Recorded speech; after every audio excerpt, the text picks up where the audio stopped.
Compliance is a profession where people work tirelessly to make the world a better place. And there are hundreds of amazing and inspiring women who have helped the field develop into what it is today. Great Women in Compliance is part of the Compliance Podcast Network as they talk with women in compliance who are making a difference. Hello and welcome to the Great Women in Compliance podcast.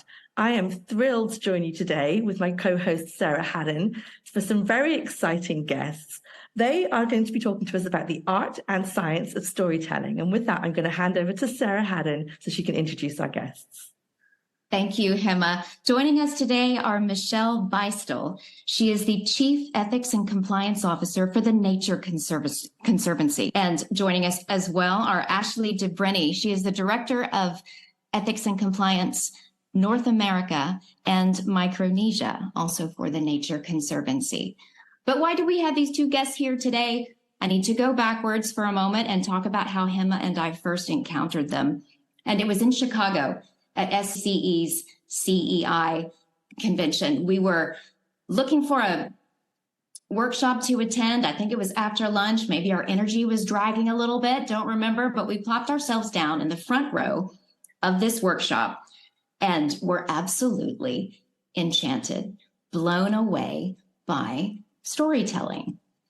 And if you've been around the ethics and compliance community for a while or in any business setting, you know that storytelling is considered now the way to convey information. It's the way to make things memorable and engaging. But they weren't talking just about storytelling. They were talking about story building, which is a little bit different. How do you actually put a format and a framework around the stories that are inside you in a way that will resonate with your audience? So in great detail and with such an entertaining and memorable style, these professionals absolutely created something that each of us was able to walk away with tools to use it in our own workplaces and in our own relationships. So we've invited them here today to give you a little taste of what we were able to experience. And with that, Michelle, let you kick it off. I know you're prepared to do. Great. Thank you. First off, thank you so much for inviting us to be on this wonderful podcast. And thank you for that lovely introduction. It is every speaker's hope and desire that you walk away with something tangible, but to also feel enchanted is awesome. And so thank you for that glowing review. We really had a wonderful time presenting as well. And I think that always comes across. And a lot of it was because a lot of our presentations centered around storytelling. And we know that storytelling is so powerful to building connections with people. So really excited to be here. Thank you again. And just as background, as we were putting this together, it was Ashley's fantastic idea to have this topic be submitted to SCCE.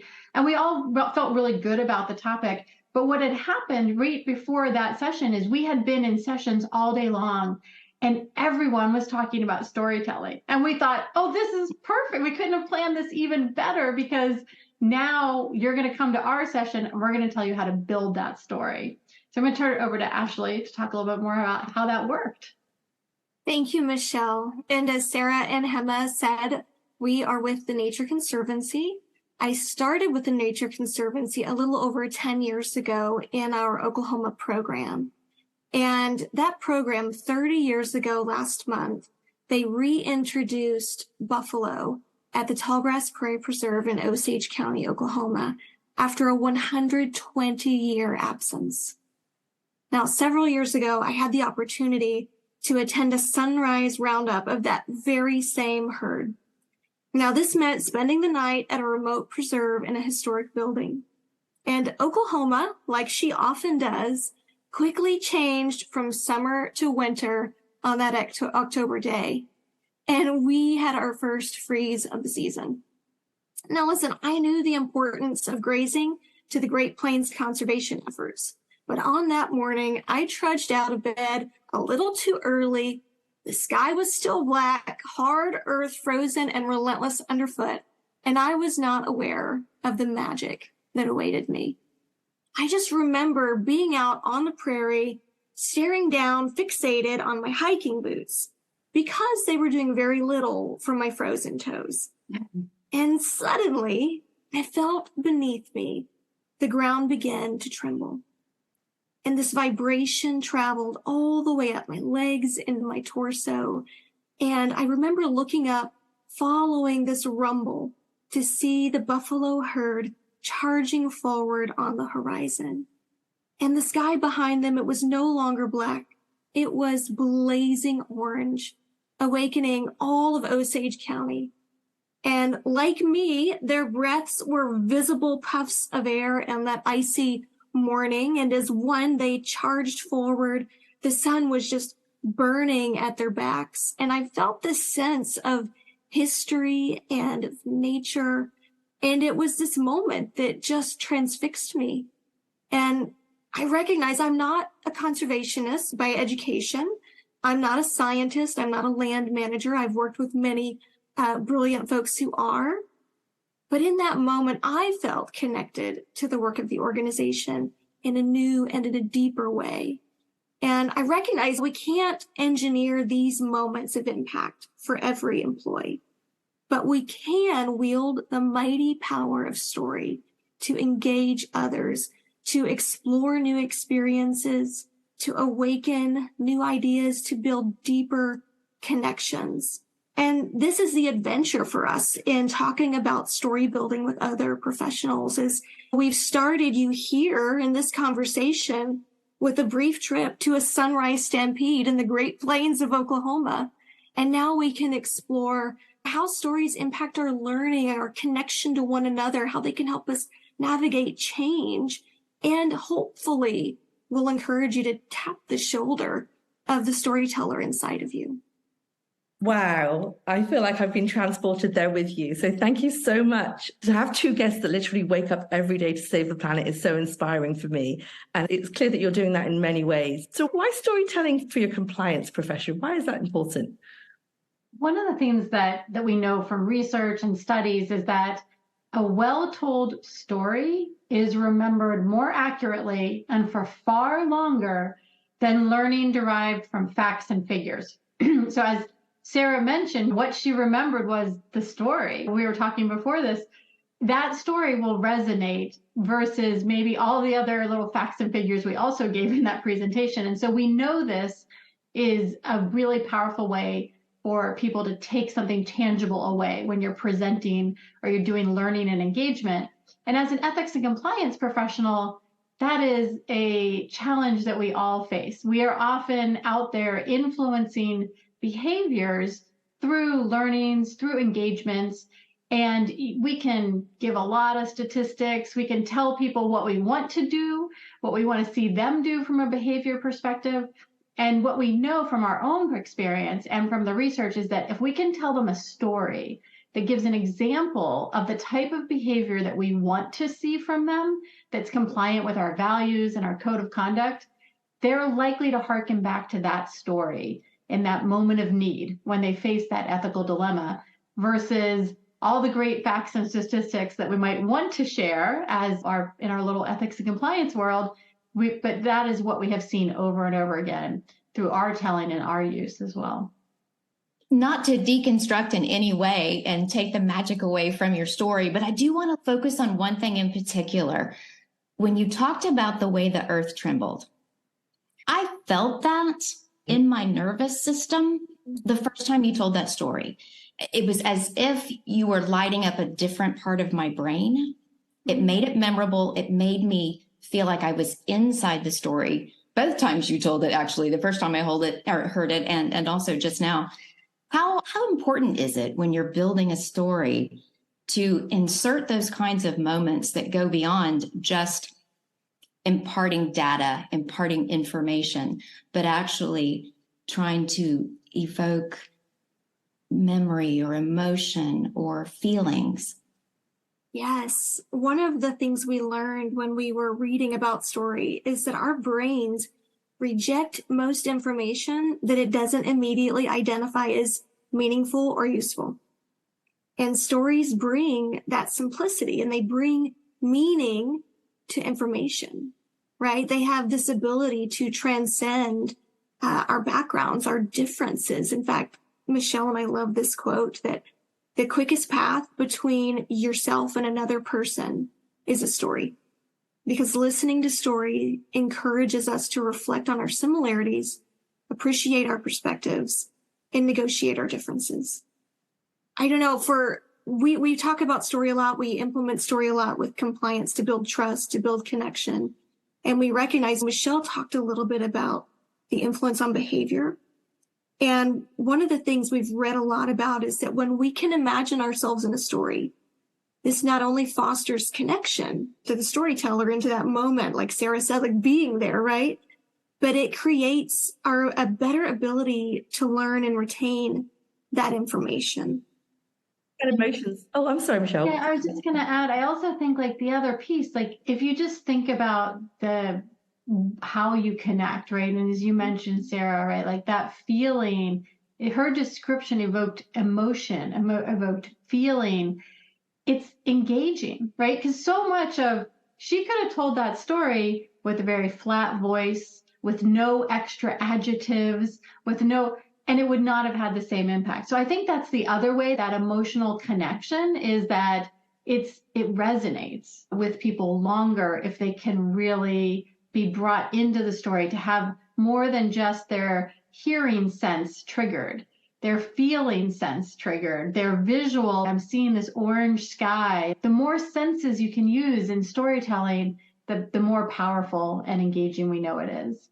Oh, I couldn't agree more. Evoking the senses, all senses, was just one of the highlights of what you did. And my toes are cold with your toes. I have such great empathy with the story you told that I feel like I was there with you, as I said. I did think about emotions as you were talking, and how a lot of the compliance stories we try to tell evoke fear. We're trying to scare someone into doing something. Can you talk a bit about that? Because there's nothing, I think, less motivating for some people than being told to be aware of regulations, fines, imprisonment. So how do you choose the right emotions to evoke, to resonate and have a long-lasting impact? That's a great question. I'll start off, but I'll turn it over to Ashley.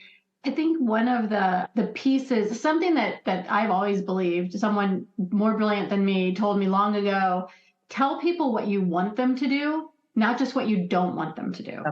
And so I think when we think about the stories we try to highlight and we try to use in our learning and engagement, we are often thinking about how to show the behavior we want, how to model that. And that goes foundationally to a lot of the learning engagement effort that we've undertaken in the past few years, is really modeling the behavior versus just, as you said, getting up and telling people, don't do this, don't do that. We want to model. So if someone comes to you as a leader with a concern, we want that leader to model like how they should hear it, the empathy, the knowledge of what you do with a concern.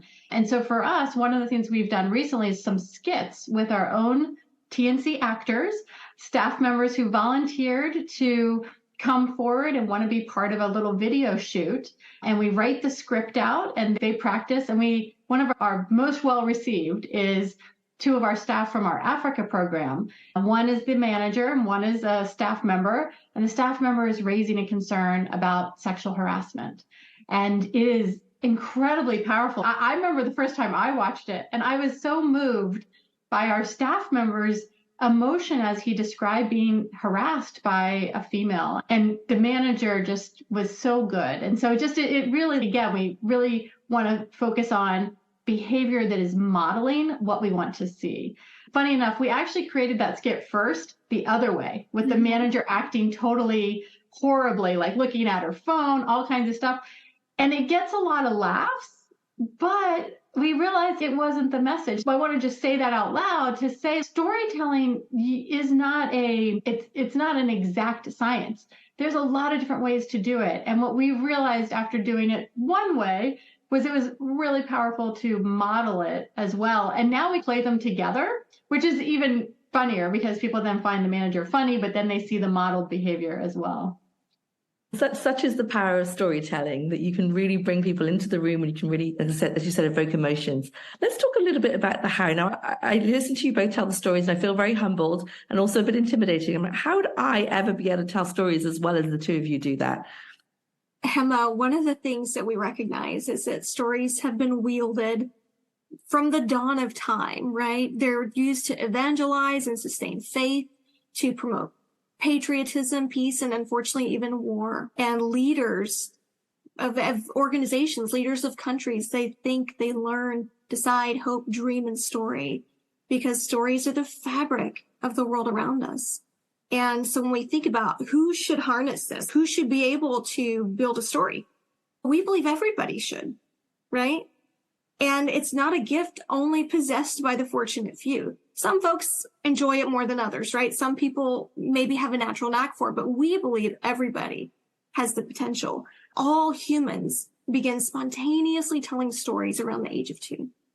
So everyone has this innate ability. And we build stories all the time. And this is what we recognize when we reflect back on our team and the work we've done over several years. What we see is that the stories we're using are not some magnificent thing that took years to create. We're surrounded by stories. We just don't always recognize it. So we created an exercise to help people recognize those opportunities for story building that do surround them, that the content is everywhere. And so Michelle and I thought, why not walk folks through these steps? And in true form, we talked just now, Michelle spoke about modeling. So Michelle's going to go through the steps, and I will model for you actually building a story using these steps. And this was a story, this isn't the first time we've told it, so disclaimer. However, this story literally took 5 or 10 minutes of brain work to put together. So we do believe that these steps can be helpful for anybody. So get your pens and papers. The masterclass is happening right now. Take it away, Michelle.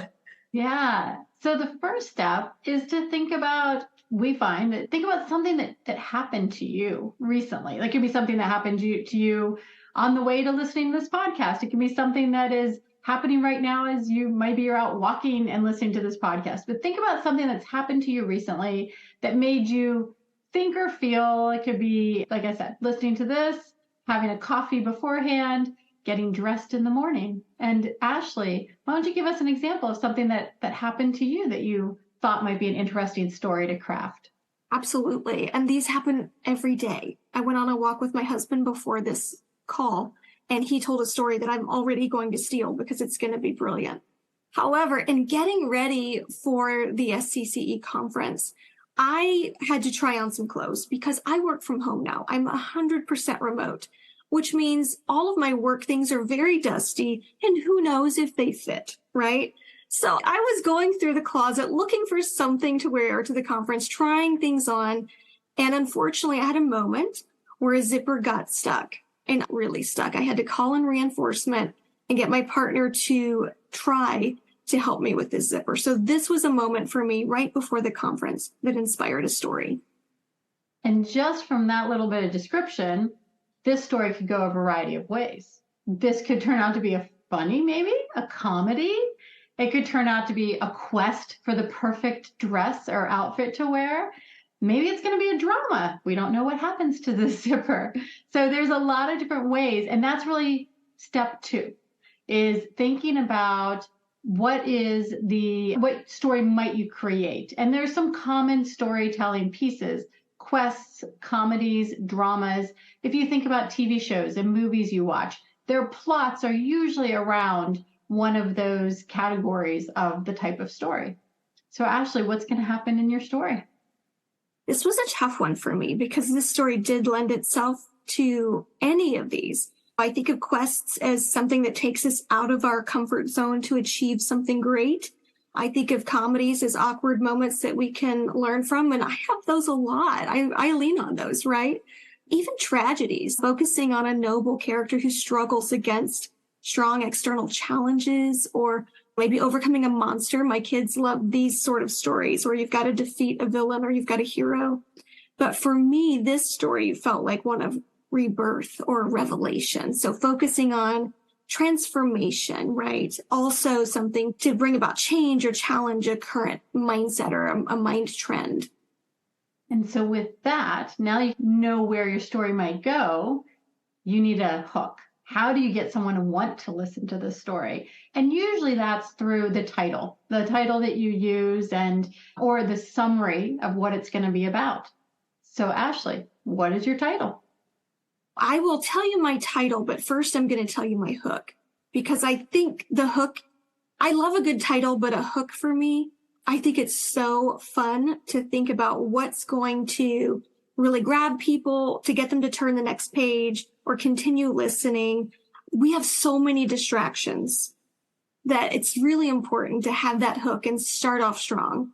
I would start off telling the story by saying, recently I got trapped in a dress. I'm in. Where does this go? Hopefully people are going to keep listening, right? Hopefully I've ignited curiosity. And Sarah, you're right. That is exactly the next step. Okay, so now you've got their attention. What were the details? What are the key things that are going to help you move your story along? Ashley? Yes, and Michelle, I would say this is the one where the things can fall apart for us, because we need the right details to know the context. And I shared some of that about going to a conference, needing to try on clothing. So there are details we need. Make sure your learner, your listener can follow what's happening. And there are details that are exhausting and boring. Some of my favorite authors are guilty of this.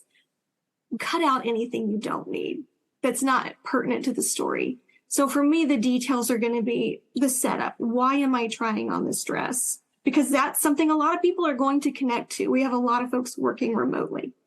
The next detail is what happened next, that I had to get help with this. And that when I was coaching my husband on how to get that zipper to work, I said to him, sometimes you've got to zip it up to get it to zip down. Sometimes you have to go backwards. And that's really the moment that sparked the story, because it's just like in real life. Sometimes when we're stuck, we've got to go backwards and realign. Just like we're realigning that zipper, we got to realign, get back to our values or our initial mission, right? Our purpose. And unfortunately for him, that didn't work either. And he ended up asking me, where did you buy this dress? And I knew, right? I knew what he meant. That was code for, I probably am going to have to get scissors out, and I just want to know how much you paid for it, right? So these are the things most important to the meat of my story. Very short and hopefully fun and something everybody can connect to. So that's the meat of it. So now you've got the details, you are sharing the pertinent facts that continue to move that story along. How does it end? What happens? Yes, the ending is actually part of what we want to think about with how it connects. And Michelle did a great job, and she may talk a little bit about connecting it. But this is often where you can make the connection to the learning. So what's happening with your organization? What's happening on your team? What do people want or need to take away from this? And like any good story, we can wield it to our purpose. My purpose for this, the title was Getting Unstuck, What a Wayward Zipper Taught Me About Progress. Because what I realized was that sometimes when we're stuck, we've got to go back to go forward. We've got to realign. And sometimes that's not enough. Sometimes we've got to go to a place that's uncomfortable and completely change course. And for me, that uncomfortable place was ripping a fully zipped garment over my head and squeezing and wiggling out of it. So that was my ending. I got out of it. It was fine. But just like in real life, sometimes you've got to get uncomfortable to get unstuck, to make progress. I love it. I love it, especially the choose your own adventure style of building a story, recognizing that once you have that beginning, once you have that jumping off place, you can mold it to your purposes. You can go down different paths in order to reach different goals. I love the way you shared that with us, the way that it all came together. And it prompts a question from me too. I think about your Buffalo story and I think about your stuck zipper story, entertaining, effective. I could retell them, but I would be neither entertaining nor effective because I didn't feel the trembling of the buffalo. I didn't get stuck in the dress. How important is it that you be at the center of the story? Is it possible at times with the right material to tell a story and get these kinds of results that you're talking about, but it didn't happen to you? It wasn't actually you. I think it is. I think it is, as long as you believe in the story And so I think that's one key piece here. Yes, the stories that we've been sharing are stories where we're in the middle of it. However, that can be really uncomfortable for some people. And we know that. And for those of you out there listening, if this is a moment where you're like, I could never talk about my closet experience with my dress, that would be uncomfortable. Think about a TV show. Think about a movie. Think about an article or a book, something you read where the story resonated, and share that. Oftentimes, I've been in really engaging learning sessions where someone says, and pick a topic, any topic can relate this way, but I recently read an article and here's what it was about. And then you share the learning from the article. So I think it can be done, Sarah, as long as it resonates with you in some way so that you're authentic in your retelling of it, in your capturing of it. So authenticity. I think authenticity is a key. Like, you need to feel comfortable with it. I think that's really effective. And certainly, Ashley and I will both share, like, we practice a lot. Like, you can spin a story quickly, and you will, if you really want to use that story over and over, you are likely going to hone it, and you're going to practice, and you're going to watch. Like, sometimes what I will do, frankly, is I'll do I'll open a Zoom meeting, I'll start the meeting, and I'll record myself watching, especially if I'm going to be doing a Zoom engagement. I'll record myself and I'll watch myself as part of the learning and the storytelling, and that helps as well. Am I coming across authentic? Is this the piece that's really demonstrating that I believe in this story? What a great tactic. You made the point earlier that relentlessly editing your story is important. You need to cull all of the unnecessary and boring details, which is like when you're getting dressed, that old advice about you get completely dressed with your whole outfit and then you take one accessory off. Remember that advice? Mm-hmm. So having a buddy, having someone that you can practice your story with is important. But to do it on a Zoom and just watching yourself, that's brilliant. I love that as a tactic. That's something everyone can do. They can watch their presentation and edit themselves. We actually are doing some work now where we are doing workshops across North America on preventing sexual harassment. And there's a lot of interest and need for this workshop, and not a lot of us on our team to deliver it. So we have called in reinforcements in other departments. We have legal and HR, and we have volunteers who are working with us as facilitators. And we always start with a story. And again, people say, I don't think I have a story. I don't think I have a good story to share. I don't know if that I'm a good storyteller. So we spend time before they facilitate talking about story, and they all have brilliant stories and they all are meaningful. But that's part of it, right? It's having a safe place to explore what your stories might be, what your sharing might be. And Emma, you mentioned we shared this, the story of the story during our presentation at the conference. And we put this content together, and it was really long. And Michelle said, hey, Ashley, this is good, but it's super long. What could you trim? And I remember looking at it and struggling with what to trim. And I had a moment where I wanted to tell a story about where I felt vulnerable in my role at the Nature Conservancy, something that happened with being in the field. And I really felt like maybe it was inappropriate or silly to share this. So I was going to cut it. And for whatever reason, I forgot to, I didn't. And when we launched this first workshop, it was on a Friday afternoon. And you can imagine how folks show up on a Friday afternoon for a 2-hour workshop on preventing sexual harassment. Nobody was on camera. People were in their cars. It was a tough energy. And we worked through the content, and we got to this moment where I shared the story, and this magical thing happened where suddenly my screen is lighting up with people coming on camera, coming off mute, wanting to share, wanting to engage.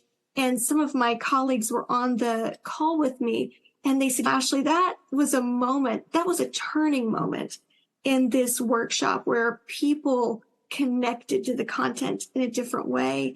And we got feedback over and over. Keep the stories, keep telling stories. So that if you want to facilitate with us, you got to come willing to explore story and storytelling.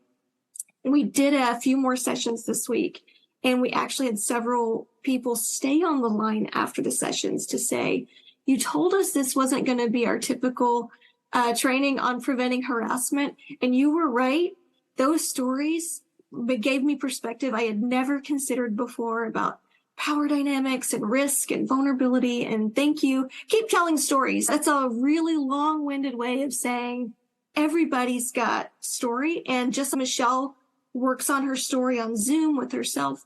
It's okay to find a partner. It's okay to find a mentor. It's okay to find a colleague who you can work out a story. When we do our stories, we have people strip down any identifiers for this purpose.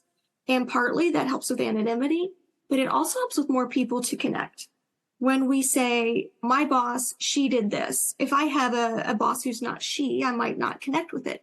So we strip that down. We say they, them often. We keep it as neutral as possible. And that way that story has the ability to feel much more inclusive, and everybody has the opportunity to see themselves in that story. One of the other things we did was we moved the story up to the front. After that was a little bit into the session. And after that amazing response, I was like, Ashley, we got to move that up. So now the storytelling starts almost at the beginning, and the energy level is a lot different. People realize earlier in the training that, yes, this is going to be different. And people are curious. And when you start sharing those stories, that they, as Ashley's talking about, like, you hear that connection and you want to hear more. So you're constantly workshopping your stories, is what I'm hearing, that they're alive, they evolve. It's not a one-time thing, which makes sense. And I say this from the standpoint of a marketer. You always hear that you need multiple touches with your audience for them to remember things. Tell somebody something 7 times and they'll remember it. Or if you're in B2B sales, you need 44 touches before you can close a sale. If you're constantly workshopping your stories, does that mean that you're also just finding new ways to use them or package them? Because it sounds like mostly you're talking about these live kinds of situations where you are delivering the story to an audience. But are there ways to get more mileage out of the effort of building a story? What are some ways that you repackage or repurpose the stories? Ashley, go ahead. Absolutely. We are global. Our team is global, and we are ready to meet that challenge of being more accessible and having stories for everybody. So sometimes our stories are written. Sometimes they start in Portuguese or Spanish. Sometimes they start in English and can be translated. So sometimes it's a blog. Our colleague Vera wrote a blog about civility last year, right? Sometimes it's something like a blog on gift giving that we sent out a couple holidays seasons ago. And then sometimes it's through character sketches, as Michelle mentioned, where someone's got a dilemma or you're plopping down right in the middle of a storyline and listening to a conversation between 2 colleagues as they work through an ethical dilemma. And one thing that we did recently that was interactive is we made use of memojis. We all learn a lot from our children. And so they constantly bring ideas for new content. But we started using memojis that we created where we can, it started on our team with us, but we found characters everywhere with our colleagues where we write out the dilemma and then they record it and we can play that. So it has 2 purposes. We can play it live in a session where we have an ethical dilemma that somebody's sharing, and then the folks live can come up with solutions for them. Or some of our content sits on our intranet where leaders can pull from it. Maybe it's a cartoon, maybe it's avatars having a conversation, maybe it's a sketch. And so a leader or somebody on a team could pull that up and play it for everybody and then have a conversation about it. So it's a conversation starter. And now we're even working on cartoons, which are even more abbreviated, right? But we're constantly looking for different ways to tell stories and different places for them to live. So sometimes it's a recorded sketch, sometimes it's a static cartoon. And we also encourage our leaders to tell stories. So we have a toolkit for leaders where one of the things we say to them is, here's some help for building your own story. As part of living in your own values, is to share that story about something you learned, whether it was a positive, like we talked about, or a cautionary tale. Those are really powerful too, for leaders to give voice to their own values. I love the ways that you're trying to make risk relevant to your various audiences in various ways. And one theme that resonates with me as you're talking is the humanity of this all. You said we've been storytellers since we were 2 years old, and certainly there's humanity in everything you're doing. You're bringing back the human experience to what can be some difficult subjects that we talk about in the compliance profession. Michelle, I know that you also told a story, if I recall, about connection, human connection, and how you connected your own experience to the story you were telling and what you were trying to achieve. So I don't know if you want to share the bridge story, because that was one of my favorites too. Sure. Thank you. Yeah. So we talk about how stories can be used for learning, and they can also be used in those moments when, as ethics and compliance professionals, you're walking into a room of staff or others that you've maybe never met before. You've had little engagement, depending on how large your organization is. And we know there's often just a few of us for a lot of them. And so how do you immediately get that connection started in a way that they are going to want to lean in and listen a little bit more? And for me, coming from a for-profit organization into a not-for-profit, there was definitely some skepticism, I would say, of the fact, would Michelle actually understand about us? Because we are the Nature Conservancy. We literally have cowboys who are staff members. We have bison on our books. Like, this is a much different organization than an IT company that I came from. So I got really good advice when I arrived that I should talk about in some way my connection to nature, and how that is really the underlying reason that we're all at the Nature Conservancy.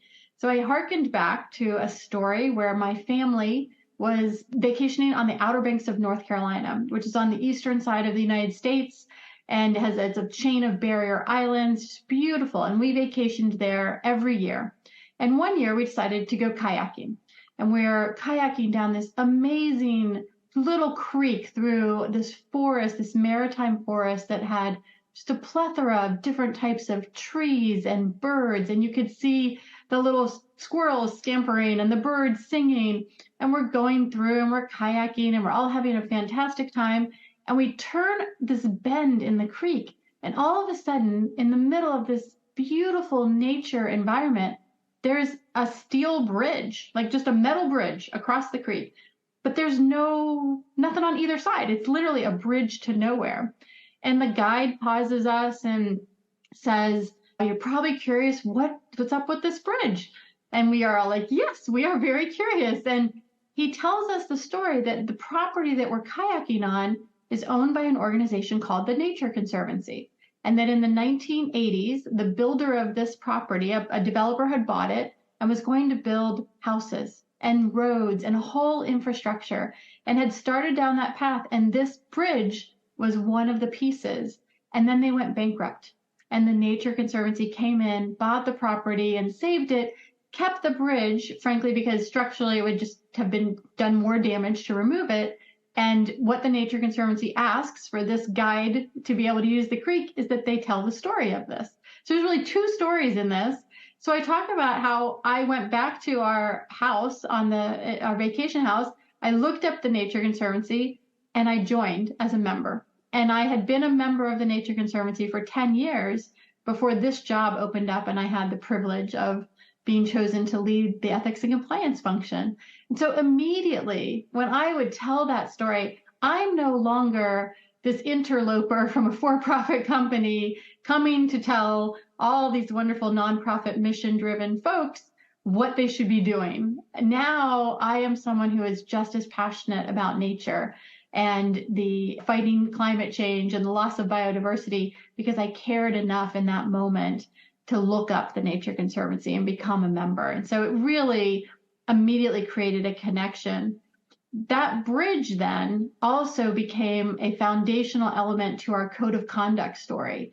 We developed a code of conduct, a very robust code of conduct, soon after I arrived, to help our staff really better understand the expectations, and to the point of do this, not that, like use real examples. And so our code, which I'm very proud of, and Ashley played a huge role in, when we were rolling this out, we were trying to explain to staff, like, where did the code fit into the whole compliance world and ethics world at TNC? We had really wonderful values, and we had a lot of policies and procedures.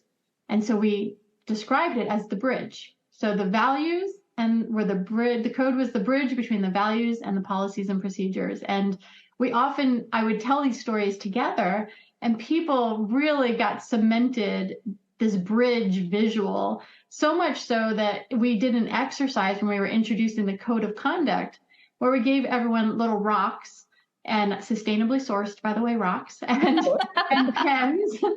And you have to say that. We gave them pens, and we asked them to take this rock home as a remembrance of what the code of conduct would mean for them.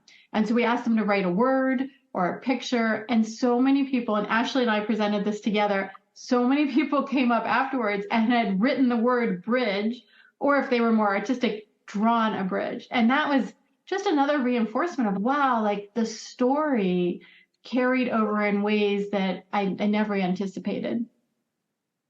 So wow. I'd love to tell you a story about how you both have inspired me since we last met, which is not that long ago. I certainly came to your session thinking, I'm not that creative and I don't think I can do this as well as them. But you did say stories are everywhere. I think you said that today as well, Ashley. And that anyone can cook, as it were. I think of Ratatouille, the Disney movie. Anyone can cook, anyone can tell stories. I told Ashley at SCCE that I had to go to Brazil to meet my Brazil team. I was a bit nervous. I wasn't sure what I was going to talk about and how I was going to build connection, how I was going to build trust. We talked about language, we talked about culture, but I still didn't have the stories I wanted to tell. So I went a day earlier and I spent time in the city, and I found lots of inspiration in the city for my stories. By way of example, I found a giant fig tree in a restaurant that was growing right out of the restaurant, 900 feet out of the windows, and the restaurant was built around it. I took a picture and I used that and said, you, the business, are like this tree. You are growing fast in any way, direction you want, and compliance will support you and work with you, and we will frame around where you want to go. So just one example of many that I can say from having listened to you about how stories are everywhere. I was immediately able to take it and look for stories in a foreign city, somewhere I wasn't familiar, and bring that back to the team. And I will say the feedback was magnificent because people felt seen, heard, valued, that I'd even taken the detail of trying to have some connection with a team that I'd never met. So I wanted to thank you for that straight away. But let me ask you a little bit about that for inspiration, because you've brought that to me by just listening to the two of you. How do we bring to our audience this gift of finding inspiration anywhere and realizing that truly anyone can tell stories? You know, Hema, I feel like for anyone who's listening, who maybe they're good at story, or maybe they're recognizing that they have potential as a story builder, to keep going, to sharpen that skill, to elevate story in your work, trust your gut, because story is not just our past. Story is absolutely our future. And for anyone listening who you think this isn't for you, you're like, Hema, you're saying, I don't know if I can do this. I don't know if I have this creative skill. Remember, we all are telling stories by the age of 2, and they are everywhere. Maybe you think you wouldn't be the best at it, but you're curious. I challenge you to believe in yourself. Some of us need a prompt, something to spark our story. Some of us need structure to our creative process. And the storyteller is inside of all of us. We just have to awaken the possibility and remember that the stories are all around us. We live them, we watch them, we read them, we think them every day, and we can be inspired by our career and our colleagues and our families. Gosh, children and spouses and parents make fabulous story fodder. Our observations, our hotlines and our helplines, our movies and television, there's inspiration everywhere. So the biggest thing I would say is don't limit yourself. Sometimes we start out and say, okay, I need a story about conflicts of interest. Gosh, I love to tell stories, and I don't know if I could build one on the spot about something if you gave me that prompt. So don't start there. Start with your observations. That coffee you spilled, that funny moment you had with your kid on the way to school. Start there and think on it. How can you work it? Maybe there's something there that you can apply to conflict of interest, or something you can apply to values building or anti-bribery, who knows? So that would be my encouragement, is to take all of those restrictions and those thoughts we tell ourselves, get rid of them. and believe in yourself. You're a storyteller. They're everywhere. You just got to find them. I'm inspired. I know our readers will be too. Our listeners, rather, will be as well. Thank you so much for sharing today. We've all gotten something out of it, and I can't wait to hear the stories that are yet to be told. Thank you all. Thanks so much. This was really fun, and we really appreciate the opportunity. So happy to have you. I want to thank our sponsors, Corporate Compliance Insight, and our producers, Compliance Podcast Network. We will be back in a week's time with our next podcast, so stay tuned. And thanks again to our wonderful guests from the Nature Conservancy. Thanks for joining us for this episode of Great Women in Compliance. We hope you'll join us in honoring the great women in the compliance field by subscribing to this podcast and leaving a review.